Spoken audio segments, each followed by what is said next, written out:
Maka apabila benda yang dititipkan ke kita sudah kita simpan sebagaimana mestinya, anggap kita titipkan orang uang, emas, kita simpan di rumah kita dalam peti kemas, dalam peti yang ini, apa istilahnya Pak? Berangkas. Dalam berangkas, jangankan kondisi normal terbakar pun dia aman. Entah apa ceritanya, maling itu mungkin pintar betul ya, pandai dia buka, terbuka semua dia, sehingga diambillah benda yang ada dalam itu. Kita tak ganti rugi bila itu sudah terjadi.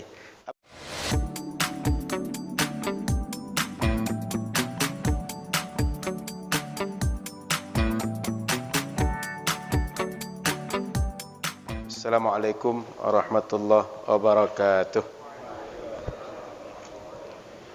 Bismillahirrahmanirrahim. Alhamdulillahirabbil alamin. Allahumma salli wa sallim ala sayyidina Muhammadin nabil ummi wa ala alihi wa sahbihi ajma'in. Alhamdulillah.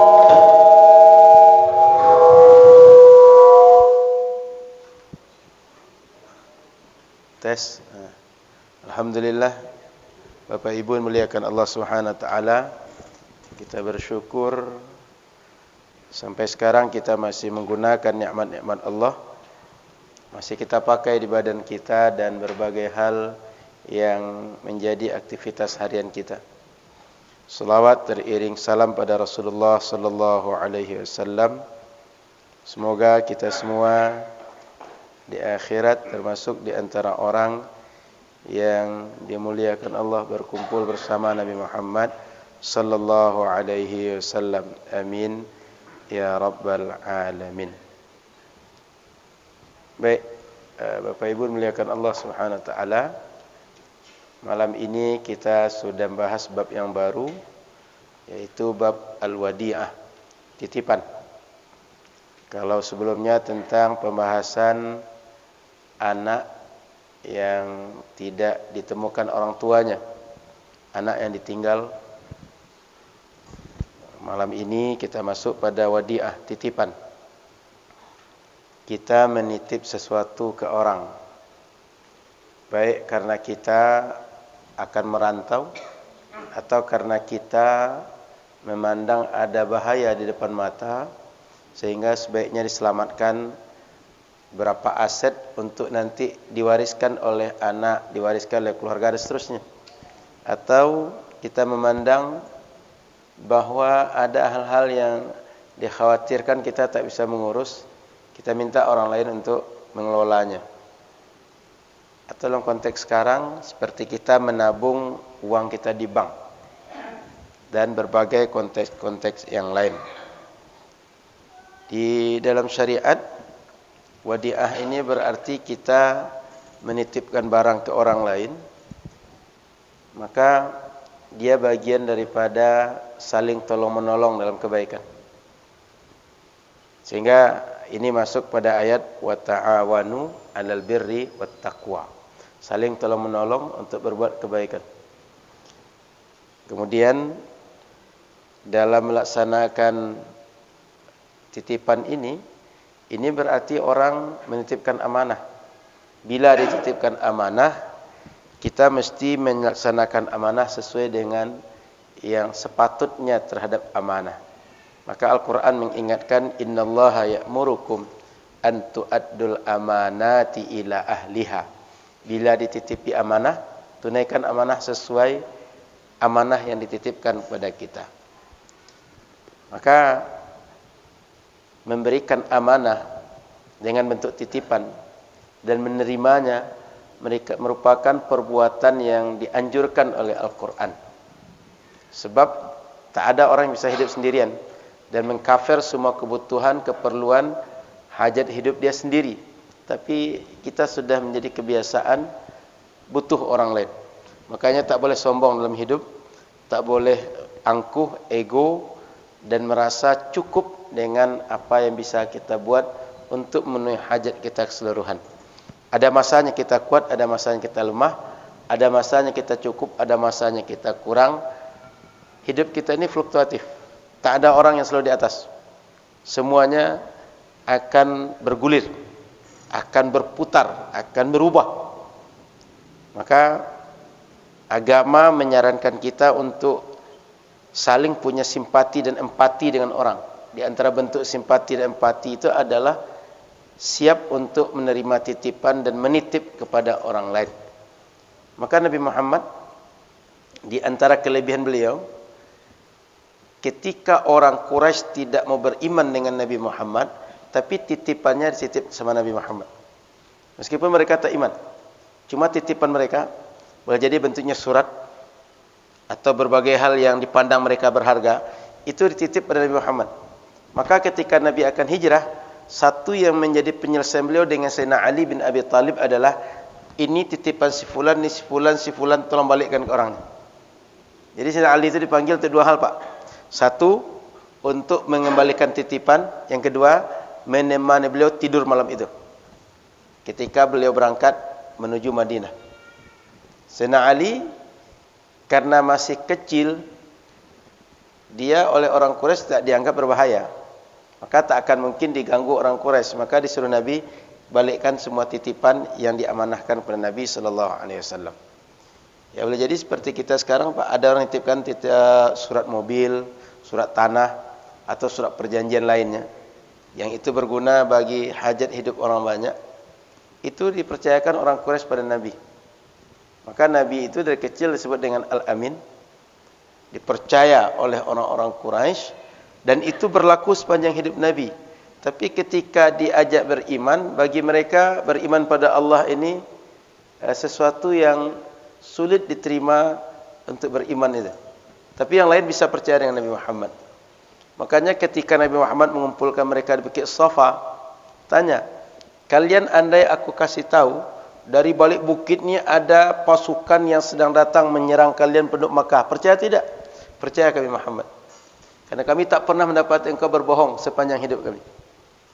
Lalu setelah itu kalau percaya, kata Nabi Muhammad, aku ingin beritahu kalian bahawa aku ini diutus Allah untuk menyampaikan risalah yang berasal dari Allah, menerima wahyu untuk sampaikan kepada kalian.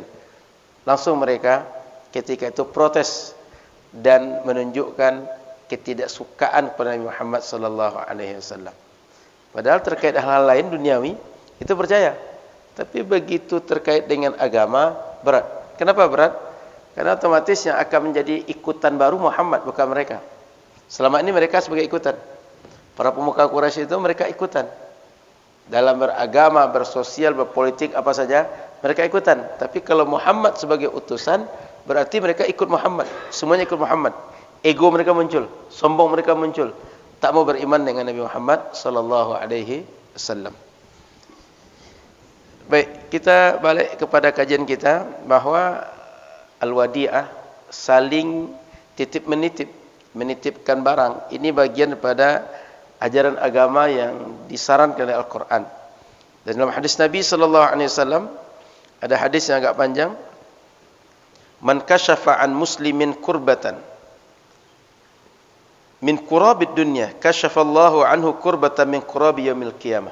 Siapa saja orang yang melepaskan, yang menyingkapkan, yang membukakan kesulitan-kesulitan yang dihadapi oleh seorang muslim, kesulitan duniawi, Allah akan bukakan untuk dia, Allah akan mudahkan untuk dia, Allah akan singkapkan untuk dia berbagai kesulitan akhirat sehingga menjadi mudah. Maka hadis ini, kata Imam Nawawi, ini di antara hadis yang menandakan bahawa orang kalau dia suka berbuat baik, dia nanti akan husnul khatimah. Karena tidak mungkin orang dibalas dengan baik kecuali dia orang yang meninggalnya keadaan baik. Tidak mungkin dibalas dengan baik kecuali di akhiratnya dia ditempatkan tempat yang baik.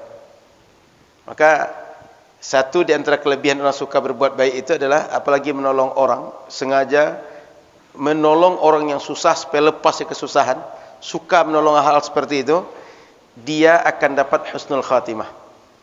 Dan di akhirat akan dibalas dengan balasan yang baik oleh Allah Subhanahu wa taala. Maka kemudian dalam hadis itu di ujungnya, wallahu fi aunil abdi madamal abdu fi auni akhihi. Di ujung itu ayat hadis Nabi mengatakan Allah akan menolong setiap orang yang menolong saudaranya selama dia menolong saudaranya. Allah akan merahmati, Allah akan menyayangi setiap orang yang mau menyayangi saudaranya. Maka hadis ini bagian daripada dalil umum untuk kita boleh melaksanakan akad wadi'ah. Kita lanjut di dalam bab buku kita, Al-Wadi'atu Amanah. Halaman berapa buku kita, Pak? 99. Al-Wadi'atu Amanah. Akad wadi'ah ini adalah sebuah amanah. Amanah yang mesti ditunaikan oleh orang yang menerima amanahnya. Wa yustahabbu qabuluha liman qama bil amanati fiha.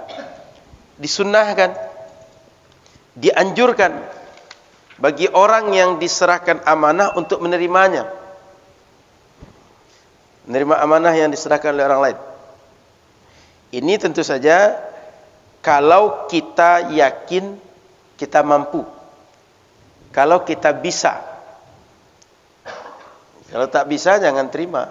Itu artinya kita ini sudah tahu kemampuan kita bahwa kita tak bisa, kita terima juga. Berarti kita bermaksud menyusahkan diri kita. Berarti kita tak pandai mengukur kemampuan diri kita. Maka bagi orang yang mampu, terimalah amanah itu. In kana thamma ghairuh. Itu jika dia mampu menerima dan orang lain juga mungkin masih bisa melakukan, sunnah menerima. Wa illa wajaba qabuluha. Kalau tak ada orang lain, kalau hanya dia yang akan diamanahkan, tak bisa kepada siapapun untuk menolong menitipkan amanah, wajaba qabuluha. Mesti dia terima untuk menerima titipan amanah. Wala yadhmanu illa bitta'addi. Dan orang yang menjaga amanah yang dititipkan itu tidak akan mengganti rugi amanah itu bila terjadi kerusakan illa bitta'addi, kecuali kalau dia lalai dalam memelihara barang yang diamanahkan. Ya, seperti beberapa kali kita contohkan, panitia amil zakat contoh. Ketika diserahkan beras zakat, itu kan amanah bagi panitia untuk menyampaikan kepada mustahik. Beras ini kalau kena air rusak. Oleh panitia anggap serah terima di bagian yang ada keramik depan itu. Kalau hujan kena tempias air. Panitia tahu bahwa kalau hari hujan ini beras akan basah. Dia tak simpan, taruh sana aja. Rusak beras tadi. Panitia mesti ganti. Kenapa? Dia tak amanah dalam menjaga titipan yang semestinya dia dijaga. Atau kita tahu bahwa benda HP atau berbagai benda berharga lainnya, itu kalau tak disimpan oleh pengurus masjid, anggaplah mau pengajian atau tidak, taruh HP ini di sini. Ini kalau sempat sedikit lengah, datang orang berniat tidak baik atau berniat baik, tapi begitu nampak HP begini, akan diambilnya. Maka orang yang diamanahkan mengelola benda HP ini, dia mesti tanggung jawab kalau hilang. Kenapa? Dia dianggap lalai dalam menyimpan, dalam menjaga barang ini. Itu juga berbagai benda yang lain, Pak. Tukang parkir itu jangan asal ini aja. Begitu orang datang tak ketahuan dari mana. Begitu orang pergi, tiba-tiba dia sudah ngatur, maju, pulang lagi Pak, kata dia. Mestinya dia selama barang ada bersama dia, dia amanah. Lecet mobil orang, ada yang mengganggu mobil orang, ada yang berbagai hal terkait mobil itu, dia tanggung jawab itu. Kalau dia sebagai orang penerima amanah. Kondisi itu sebagai penerima amanah. Maka akad amanah ini dia jangan dikira sekedar amanah barang yang jelas-jelas diserahkan, tidak. Tapi banyak amanah ini. Termasuk seperti contoh tadi zakat yang umum kita kerjakan di masjid-masjid dan berbagai hal-hal yang merupakan titipan. Contoh seperti kami di Temu Wakaf Umat beras setiap bulan misalnya, pakaian bekas, mushaf Al-Quran dan beberapa benda yang lain yang diamanahkan sampai kepada orangnya, itu kami mesti simpan dengan baik, mesti jaga dengan baik, simpan dengan baik sehingga sampai ke orang dia dengan keadaan terbaik. Karena kalau tidak, kami dianggap muqassir, orang yang tidak melaksanakan amanah, dan kalau rusak kami tanggung jawab, mesti ganti. Maka apabila benda yang dititipkan ke kita sudah kita simpan sebagaimana mestinya, anggap kita titipkan orang uang, emas, kita simpan di rumah kita dalam peti kemas, dalam peti yang ini, apa istilahnya Pak? Berangkas. Dalam berangkas, jangankan kondisi normal terbakar pun dia aman. Entah apa ceritanya, maling itu mungkin pintar betul dia, pandai dia buka, terbuka semua dia, sehingga dia ambillah benda yang ada dalam itu. Kita tak ganti rugi bila itu sudah terjadi. Apalagi ketika kita menyimpan dalam berangkas itu, orang yang nitipkan tengok, saya sudah simpan di sini. Dan CCTV ada, bahwa yang ngambil itu bukan orang yang dititipi, tapi orang lain yang memang punya keahlian bisa membuka berangkas saja. Dia enggak tanggung jawab. Begitu juga berbagai hal yang diamanahkan pada kita, kita sudah pakai normalnya seperti apa semestinya. Termasuk minjam benda-benda Pak, kadang-kadang minjam motor, sepeda, segala macam.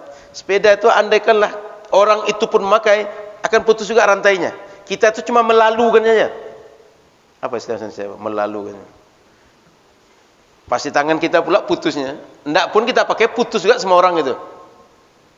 Tapi nahasnya pas kita memutar, putus rantai itu. Padahal kita normal aja, nggak melakukan berbagai hal manuver kah namanya, atau gaya-gayaan seperti itu. Dan enggak, normal aja. Dia pun kalau begitu putus juga gitu. Nah, itu kita tidak dianggap ta'addi, tidak dianggap kita lalai di waktu itu.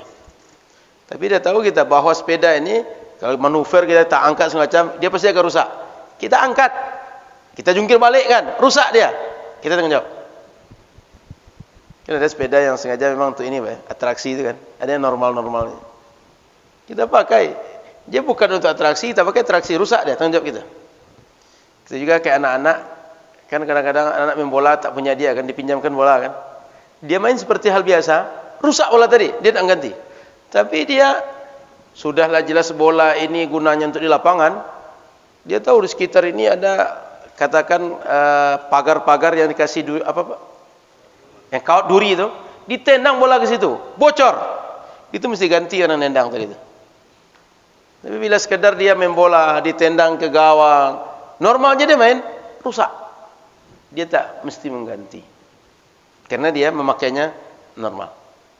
Maka apabila benda yang diamanahkan ke kita tak kita simpan sebagaimana mestinya, tak kita jaga sebagaimana mestinya, rusak dia, hilang dia, punah dia, atau berbagai hal terjadi dengan dia yang tak mungkin lagi dikembalikan pada orangnya, atau tak bisa dimanfaatkan dengan normal. Orang yang dititipkan amanah mesti mengganti rugi benda tadi. Itu. Kemudian sebelum kita lanjut ke ganti rugi, tentu saja benda-benda yang mulai diamanahkan ini benda-benda yang dia adalah benda yang diperkenankan oleh syariat untuk dititipkan. Jangan pula orang ini menitipkan babi ke kita. Kita muslim. Ini ada babi 100 ekor, tolong titipkan, 2 hari lagi saya ambil. Jangan diterima.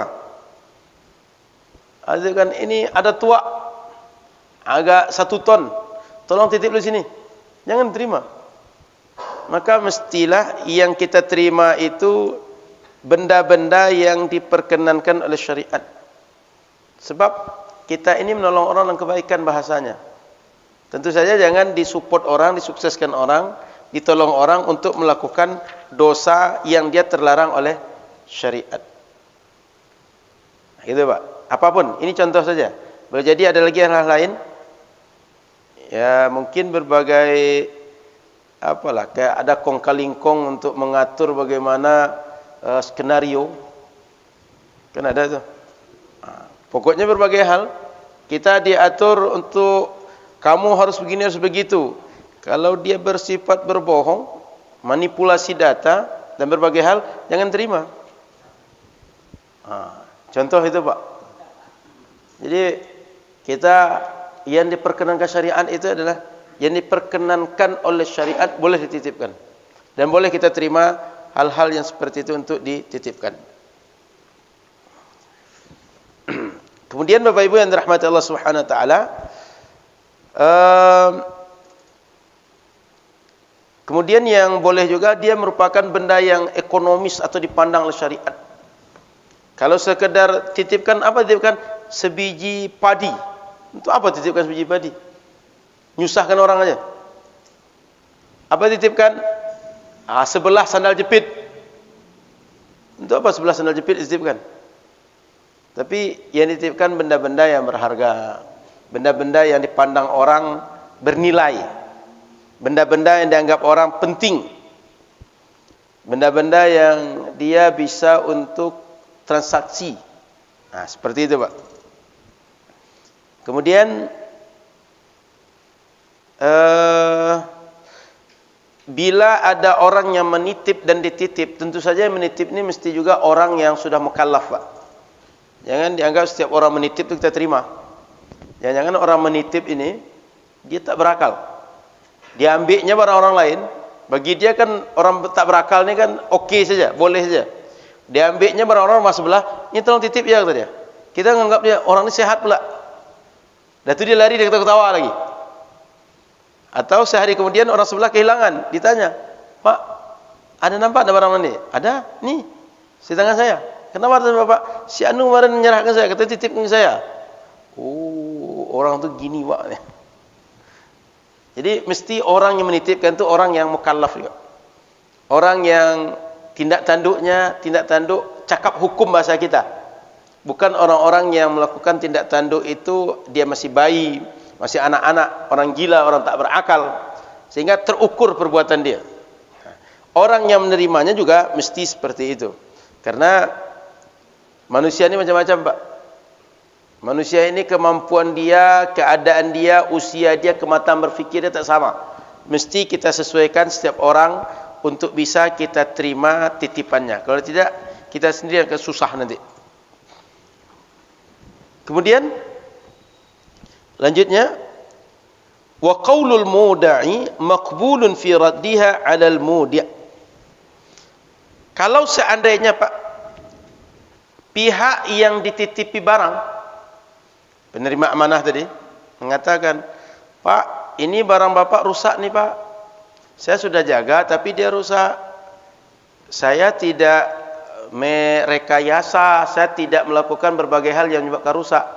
Maka pengakuan dia ini mesti diterima oleh pihak yang menitipkan barang. Kenapa?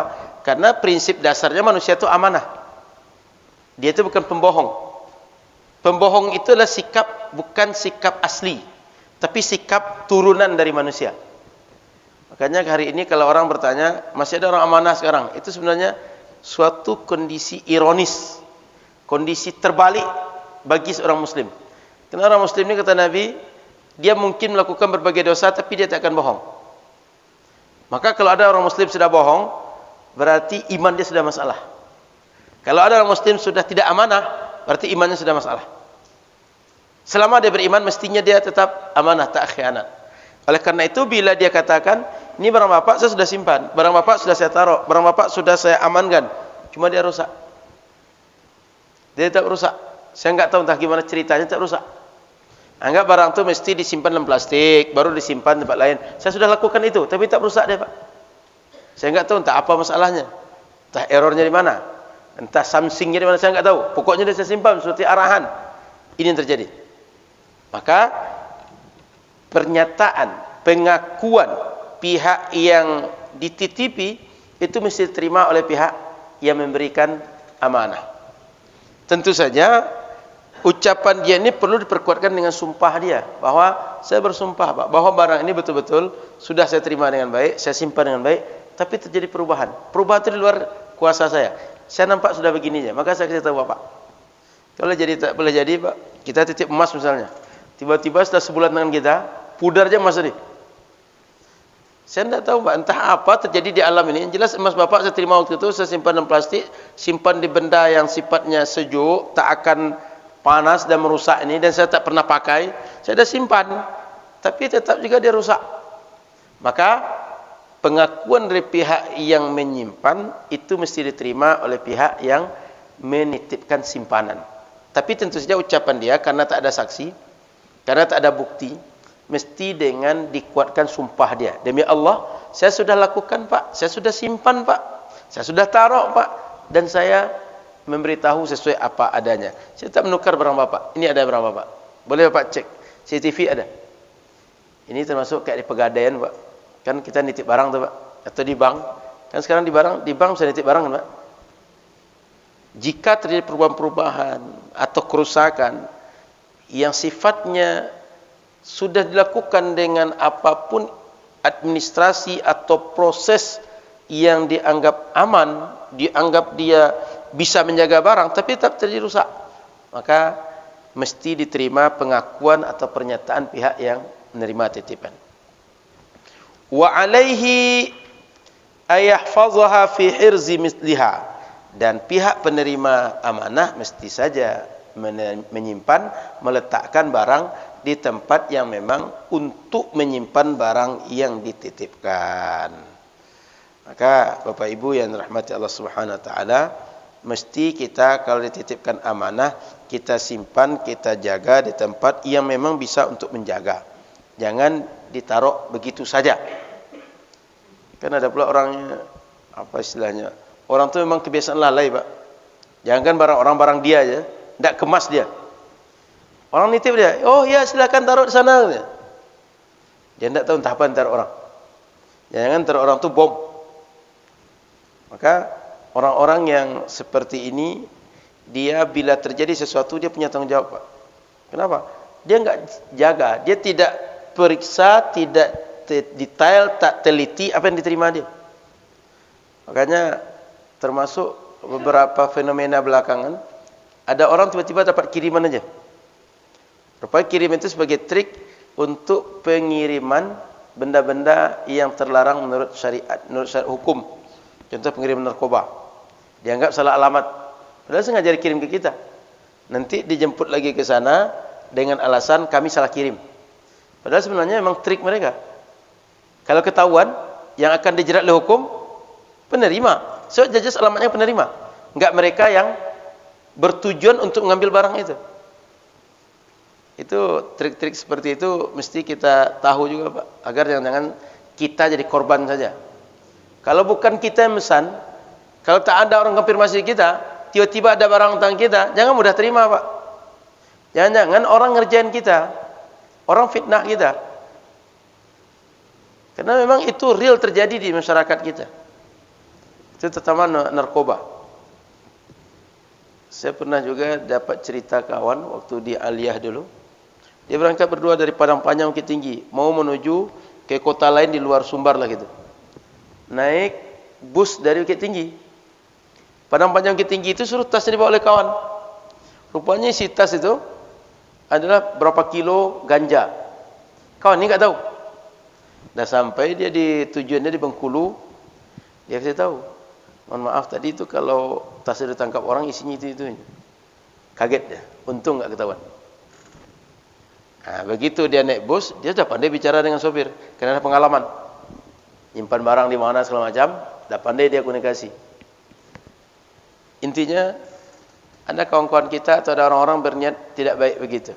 Maka bukan tidak boleh menerima amanah, tapi setiap orang memberi amanah, pelajari, kemudian teliti, terimalah yang patut diterima. Yang tak patut diterima jangan terima, nanti mencelakakan diri sendiri. Tentu saja kita tidak arif kalau seperti itu. Apalagi kita sadar, kita tahu ini berhadapan dengan siapa. Kita sudah tahu kucing garong kita hadapi, kucing air kita hadapi, berlagak lugu juga. Siap-siaplah sudah itu terbawa gitu. Maka orang muslim mesti dia hati-hati Pak. Karena memang ada orang bermaksud begitu dan memanfaatkan keluguan dan kelurusan kita dalam kondisi-kondisi tertentu. Baik. Kemudian Bapak Ibu rahmati Allah Subhanahu wa taala, wa idza tuliba biha falam yukhrijha ma'al qudrati 'alaiha hatta talifat dhamin. Apabila yang menitipkan amanah tadi sudah menagih tapi tak diserahkan, sehingga rusaklah barang tadi. Bila rusak karena kita tidak menyerahkan, maka kita mesti ganti rugi. Kecuali Pak, kita belum menyerahkan itu karena memang punya hajat tertentu. Contoh, kita sedang kamar mandi, tidak mungkin balikkan barang orang. Atau boleh jadi kita sedang sakit perut atau berbagai hal yang memang kondisinya perlu ditolerir. Ini kita tidak ada apa-apa Pak, bisa kita serahkan. Tunggu nonton bola lah kita sebentar dulu. Ngopi lah kita sebentar dulu. Lebih baik segera serahkan. Kalau dia sudah waktunya penyerahan amanah. Kan boleh jadi Pak kita titipkan orang sebentar cuma. Saya titip agak sejam ya. Setelah sejam kita bisa serahkan, tapi sama kita tunggulah sebentar. Nantilah. Diulur-ulur, akhirnya rusak di tangan kita. Kalau dia rusak ganti rugi. Kenapa? Karena dirusak di tangan kita. Sementara dia tidak lagi perlu untuk menjadi tanggung jawab kita atau dalam penjagaan kita. Kecuali orang ini dia mau sholat Pak. Begitu dia mau sholat, takbir Allahu Akbar. Balikkanlah barang tadi. Dia sudah mau sholat orang tadi. Dia sholat dulu, selesai sholat baru dia balikkan. Maka Bapak Ibu yang dirahmati Allah Subhanahu Wa Taala, mesti dibalikkan barang tadi sesuai waktunya, sesuai kesepakatan. Tapi tentu saja bila ada penundaan sedikit boleh ditoleransi karena ada memang hal-hal yang sifatnya bagi sebagian orang dia mesti ditoleransi untuk lambat sedikit. Contoh dia mesti sholat, dia sedang buang air, dia mesti melaksanakan berbagai hajat-hajat yang tak bisa ditunda. Nah, itu boleh ditolerir hal-hal yang seperti itu.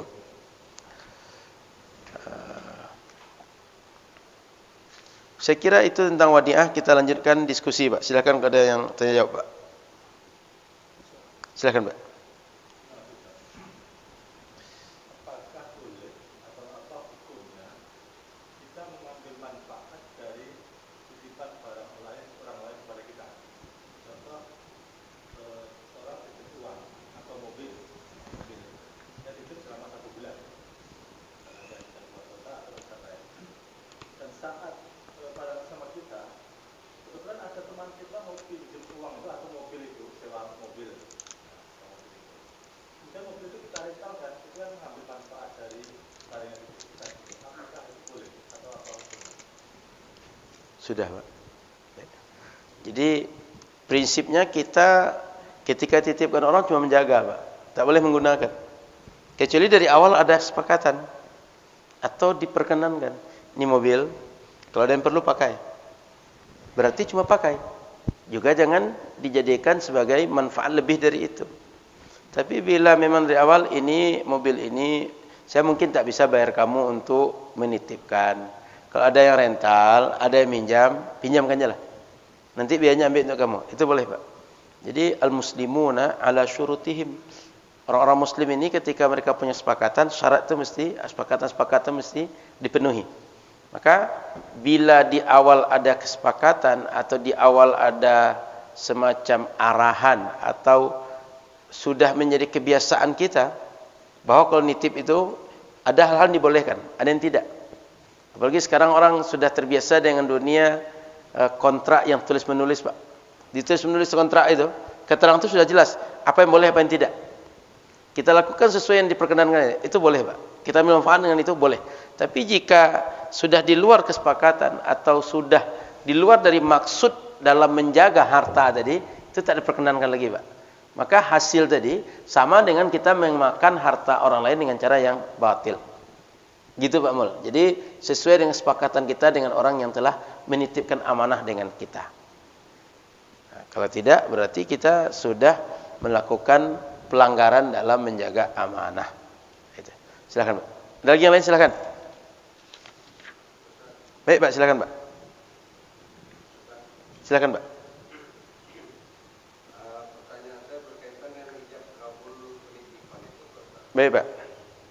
Apakah sebaiknya rinci atau tidak rinci dan apa konsekuensinya? Maksudnya, kalau dia rinci, apakah kita terikat dengan yang rinci itu atau kita boleh berimprovisasi dengan kepatutan? Maksudnya kayak yang Pak mau bilang tadi, titip mobil. Titip mobil seharusnya kan kalau misalnya dia tidak rinci, dia titip saja, harusnya ada perawatan, harusnya ada tindakan untuk menyelamatkan atau lain-lain. Kalau dia tidak rinci, apakah kita boleh berimprovisasi dan kan ada konsekuensi, Pak Ustaz. Misalnya kita melakukan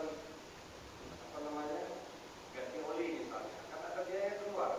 Padahal tidak dirinci pada saat akad, pada saat dia kabulnya. Gimana konsekuensi atau hukumnya? Atau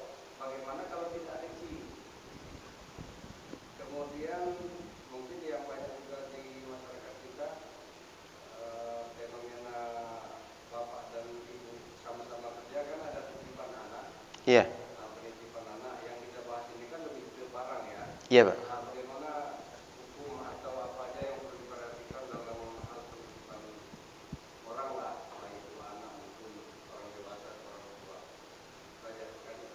Baik. Jadi kalau seandainya kita menitip itu bisa detail, lebih baik, Pak. Lebih aman dua belah pihak. Rinci, ini mobil ini dia kalau didiamkan selama 2 pekan, ini akinya bisa soak ini, tidak bisa digunakan. Ini tolong dipanas-panaskan. Atau ini mobil ini tolong dijalan-jalankan, dipakainya normal. Pokoknya rusak ketika kejadian itu. Ini dia tak mengganti, Pak. Tapi jika dia sudah jelas barang ini patutnya cuma diam saja, tak diapa-apakan, dia gunakan. Dia improvisasi seperti tadi, Pak. Itu improvisasi dia bisa menjadi tanggung jawab pribadi dia, Pak. Tapi misalnya bahwa mobil ini mesti tukar oli, dipakai tapi tukar oli, kemudian disimpan mesti tukar oli, atau seperti dipanaskan tadi. Improvisasi seperti itu bisa masuk jika dia hal-hal yang secara adat, secara kebiasaan, secara umum terjadi, memang bagian dari menjaga tadi. Nah, itu improvisasi kita boleh, Pak. Contoh, kita titipkan orang kuda. Kuda itu meskipun tak disebutkan kasih makan atau tidak, itu mesti kasih makan, Pak. Karena kalau tidak kasih makan pasti mati dia. Lalu konsekuensinya kalau kasih makan otomatis ada biaya untuk makan. Kalau tak dititipi uang berarti dari mana ditutupi? Berarti ada konsekuensi lain. Contoh, berarti kuda ini boleh untuk digunakan sebagai biaya sewa. Hasil sewanya untuk makan kuda tadi. Atau kuda ini dikasih makan, dimandikan, dikandangkan, dia tak disewakan ke orang, tapi yang menitip barang mesti dia bayar nanti. Itu improvisasi seperti itu boleh, Pak. Tapi improvisasi yang sifatnya manfaat sepihak, jangan, Pak. Paham, Pak ya? Maksudnya manfaat sepihak itu adalah sekedar kita berpikir akal-akalan gimana kita dapat untung dari titipan orang ini. Itu enggak boleh, Pak. Tapi improvisasi terhadap yang tak detail untuk kemaslahatan barang yang dititipkan sesuai dengan aturan keumuman, itu boleh dilakukan, Pak. Contoh kayak ngisi oli tadi, menghangatkan mesin, itu kan memang hal-hal yang umum terjadi. Atau seperti di inilah, Pak, di showroom itu, barang kan mobil taruh sana tuh, keluar masuknya kan mesti dikerjakan oleh pihak showroom. Kan nggak mungkin kita setiap pagi mengeluarkan mobil ke showroom, nanti sore kita masukkan lagi. Biasanya kan kita amanahkan. Maka kalau ada bensin yang habis gara-gara itu, atau ada biaya orang untuk keluar masukkan mobil itu, mesti kita mengeluarkan biaya untuk itu, Pak. Bila dilakukan secara normal, terjadi hal-hal yang tak diinginkan, maka berarti bukan kesalahan orang yang sudah menerima titipan, Pak. Gitu, Pak. Jadi improvisasi untuk hal yang terkait maslahat barang yang dititipkan sesuai dengan hal yang berlaku umum, itu diperkenankan. Tapi bila tujuannya akal-akalan, Pak, sekedar mencari bagaimana dapat manfaat pribadi orang yang menerima titipan, itu enggak boleh. Maka titipan ini, Pak, boleh dia berbiaya, boleh tidak. Mending saja dari awal berbiaya. Saya terima, tapi saya dibayar sehari sekian. Lebih baik begitu, Pak. Jelas. Jadi dia boleh berbiaya, boleh tidak, ini Pak, akad ini. Artinya kita nitip di orang boleh berbayar, boleh tidak. Kita tergantung mau milih yang mana, berbayar atau tidak. Gitu, Pak. Cukup, Pak. Yang kedua boleh gitu, Pak. Nitipan orang. Kalau ada nitipan orang seperti yang umum sekarang terjadi itu kayak apa sih anak-anak ini? Kayak TPA, TPQ atau apa istilah yang kecil-kecil itu, Pak? Kayak playgroup, kayak PAUD, TAUD dan segala macam itu. Itu mesti ketika kita menitipkan anak, kita tengok, Pak, sama siapa kita titipkan. Karena anak ini kan orang hidup. Orang hidup yang dia secara pendidikan, dia akan mudah terpengaruh dengan orang yang siapa saja di sekitar dia. Sudah itu akan terpengaruh dengan makanan yang dia makan. Akan terpengaruh dengan bagaimana cuaca yang dia terima. Bagaimana udara yang dia terima dan segala macam.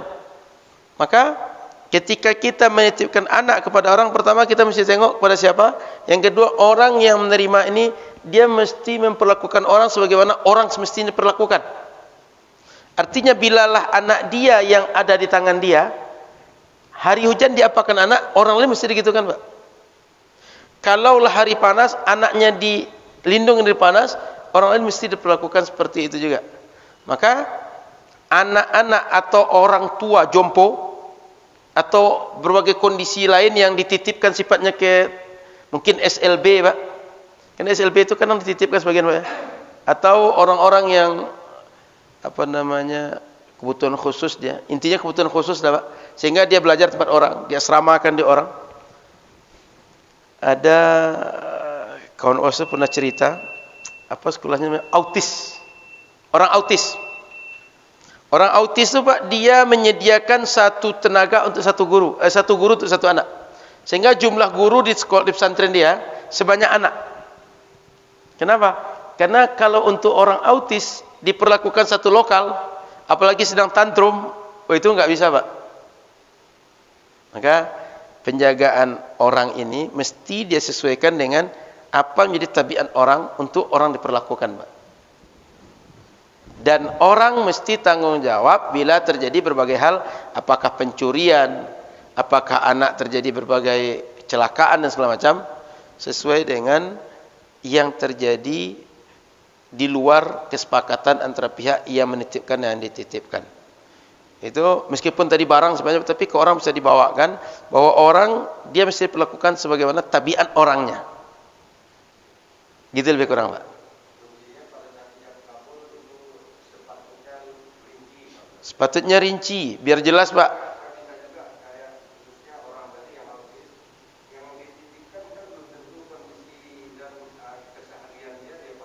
Ya, maka orang tuanya dengan pihak guru yang menerima mesti jelas akad dia, apa saja yang boleh, apa yang tidak. Makanya kadang-kadang kita tengok di rumah sakit misalnya, itu kan ada keterangan orang ini alergi dengan obat atau tidak, supaya dokter bisa milihkan obat apa yang cocok untuk orang yang berobat ini. Baik, Pak, kita azan dulu. Betul, Pak, waktu isya urusan. Silakan azan dulu. La ilaha illallah Muhammadur Rasulullah sallallahu alaihi wasallam. Rabbana a'tina wasalatul Muhammad. Ada lagi, Pak? Silakan. Ada pertanyaan? Silakan, Pak. Istilah ini amanah ini istilah kalau kita diciptakan anak oleh Yang Maha Kuasa itu juga dikatakan amanah. Itu wajib. Cara yang kita bicarakan tadi, apakah hukumnya seperti itu juga atau bagaimana? Amanah anak maksudnya, Pak? Amanah anak dari Yang Kuasa dan juga amanah barang dari antara manusia. Baik. Jadi amanah anak itu maksudnya Allah percayakan kita untuk mendidik anak itu, Pak. Maka orang tua mesti memperlakukan anak dengan baik dan mendidik dia, menjaga dia, memberi nafkah, memenuhi kebutuhan dia sesuai dengan yang semestinya untuk pertumbuhan anak. Bila orang tua tak melaksanakan itu, berarti dia khianat dengan amanah itu. Itu yang maksudkan amanah terhadap anak itu. Maka amanah anak ini adalah penjagaan terhadap anak yang sama seperti orang yang beliau tanya tadi. Cuma bedanya kan ini anak kita sendiri. Sehingga rasa emosional kita terhadap anak kita beda dengan pada orang lain. Tapi tentu saja perlakuan terhadap anak kita terhadap orang lain adalah sama-sama orang dia. Mesti diperlakukan dengan baik juga. Maka amanah di sini dia lebih umum dia, Pak. Bisa anak, bisa barang, atau bisa orang, bisa barang, atau benda-benda yang lain yang dia sifatnya objek yang bisa dititipkan kepada orang lain.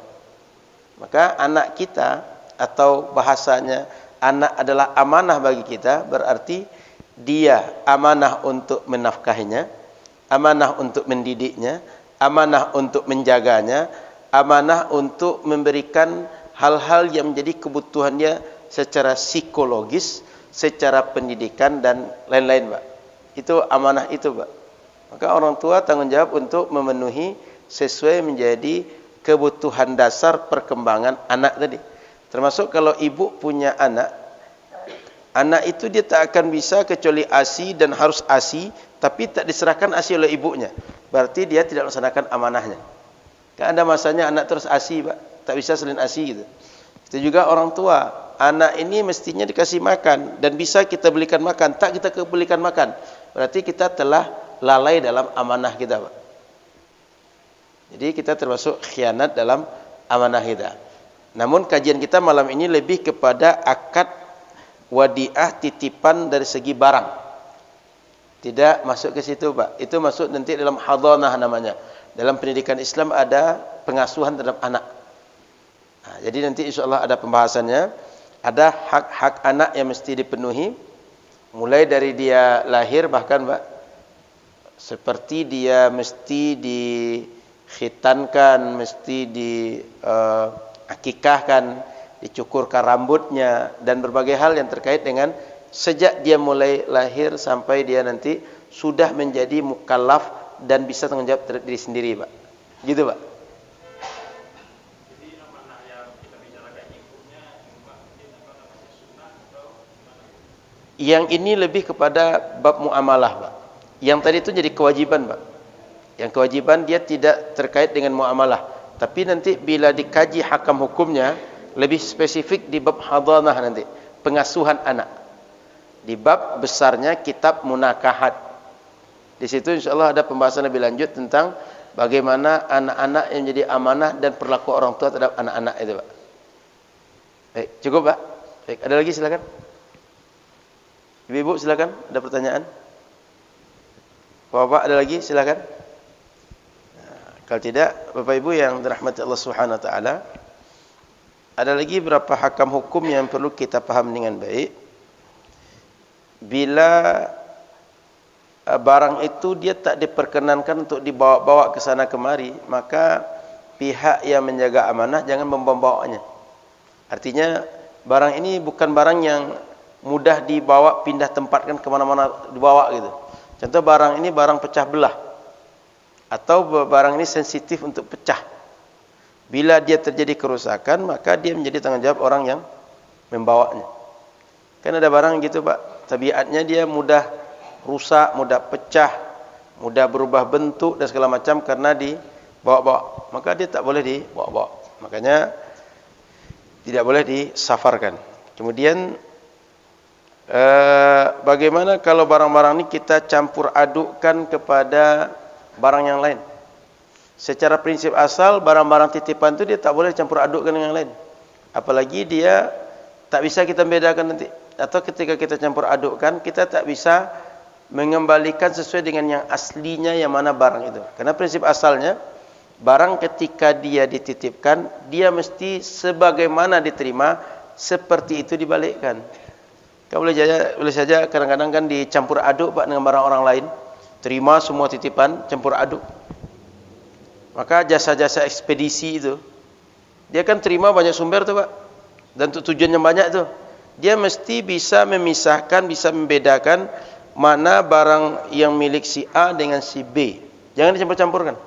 Apalagi kayaknya yang tadi buku, ini juga buku. Yang mana ya? Kita kira aja lah yang ini mungkin buku yang ini. Itu tidak bisa begitu. Mesti setiap orang sebagaimana diterima seperti itu diserahkan.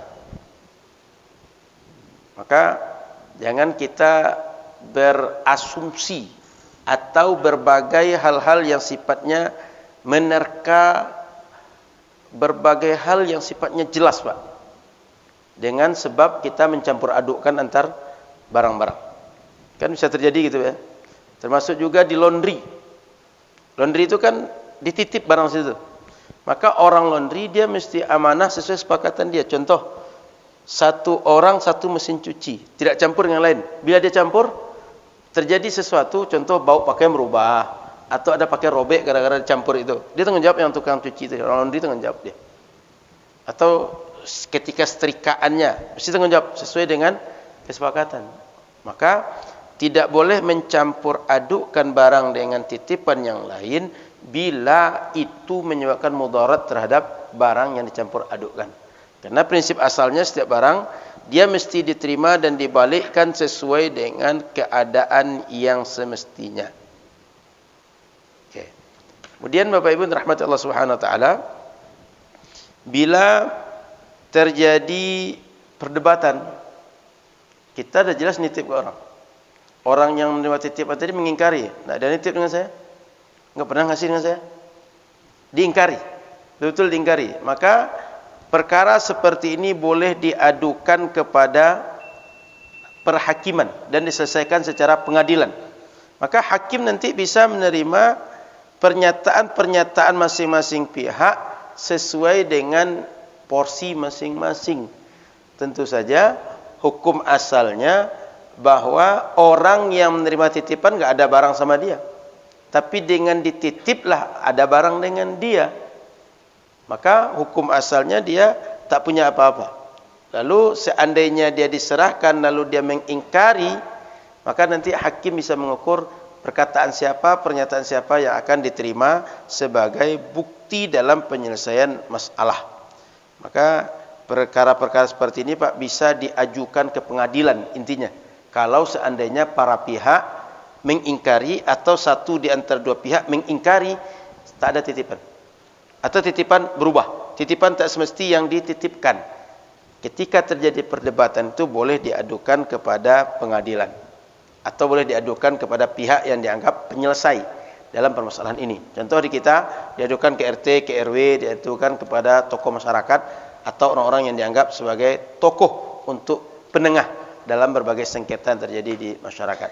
Demikian, semoga manfaat. InsyaAllah kita sambung di akan datang di dalam kitab kita, Kitabul Faraid wal Wasaya, menjelaskan tentang ilmu faraid, ilmu warisan dan wasiat.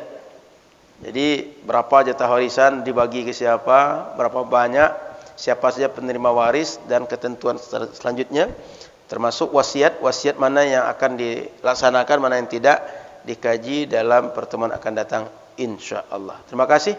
Mohon maaf salah dan kurang, semoga manfaat. Subhanakallahumma bihamdika asyhadu an la ilaha illa anta astaghfiruka wa atubu ilaika. Assalamualaikum warahmatullahi wabarakatuh.